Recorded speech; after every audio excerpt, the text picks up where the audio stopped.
Hi, boys and girls. It's Mrs. Balzano. I am your mystery reader tonight. I've been really enjoying reading The Chocolate Touch with you all. And tonight we're going to be reading chapter 9. So open up to page 92. And here we go. Oh, the shame of it. The humiliation. John wept breathlessly as he ran, shocked and frightened, indignant and angry at the world that had suddenly turned against him. Mean old things, John thought, blaming Mrs. Plimsoll and Mrs. Quaver for his failures, even though nothing that had happened to him had been their fault in any way.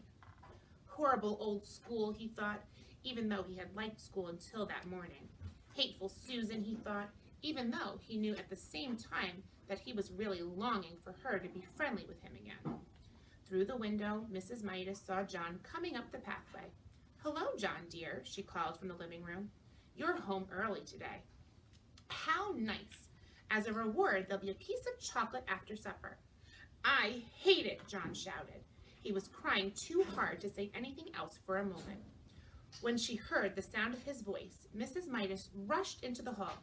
"Why, what's the matter, dear?" she asked, putting her arm around him. John twisted away from her grasp, ran past her, and started up the stairs towards his bedroom. "Susan doesn't want me at her birthday party," he said as he went. "I know she doesn't. Well, I don't want to go to her rotten old party anyway." "I don't think you really mean that," Mrs. Midas said. "Besides," she added, and John was halted by the softness of her voice, "Mrs. Buttercup just telephoned to say she was going to drive over herself at 4 o'clock to pick you up." "She did?" John said, blinking down at his mother from the top of the stairway. "Yes, she did," Mrs. Midas assured him. "So you'd better hurry and get yourself washed and brushed. Your party clothes are laid out on your bed." There were games on the Buttercup's lawn while it was still warm enough outside. Later, the party supper, including the birthday cake, was going to be served indoors, and there would be a magician and a short movie.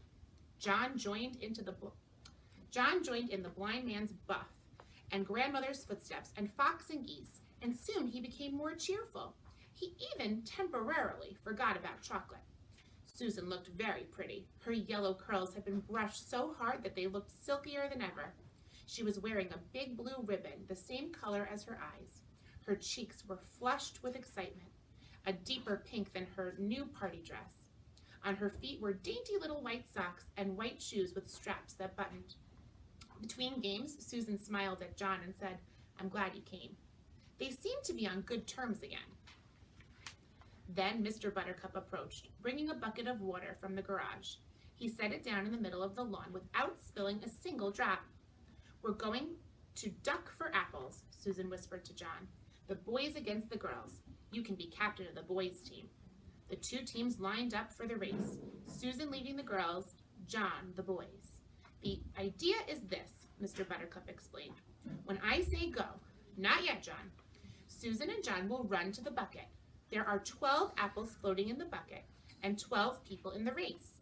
Using only their teeth, Susan and John will grab their apples and run back to their lines.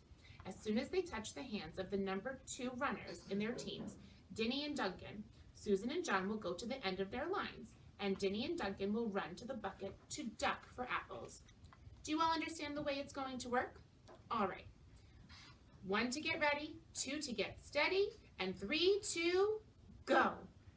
Susan bounded ahead like a jackrabbit and had her face deep in the bucket by the time John reached her side and crouched down for his apple.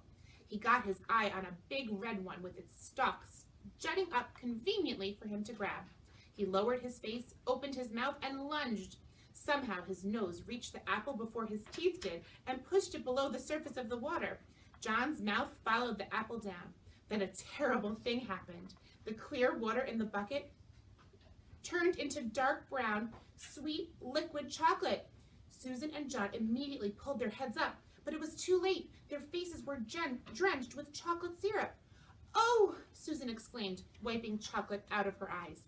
Chocolate syrup dripped down all over her delicate pale pink dress. "Oh!" she moaned. John was in the same state. There was chocolate all over his face. There was chocolate on his white shirt front and on his gray flannel shorts. And there was chocolate in his mouth. Glug, John said, "Glug." Susan was too surprised and angry to speak. For the second time that day, she turned her back on John and ran away from him. Mrs. Buttercup offered to clean John up, but he couldn't bear to stay at the party another minute. He started off at once for home. Oh my goodness, how exciting. I can't wait to see what's going to happen next. Have a good night, boys and girls.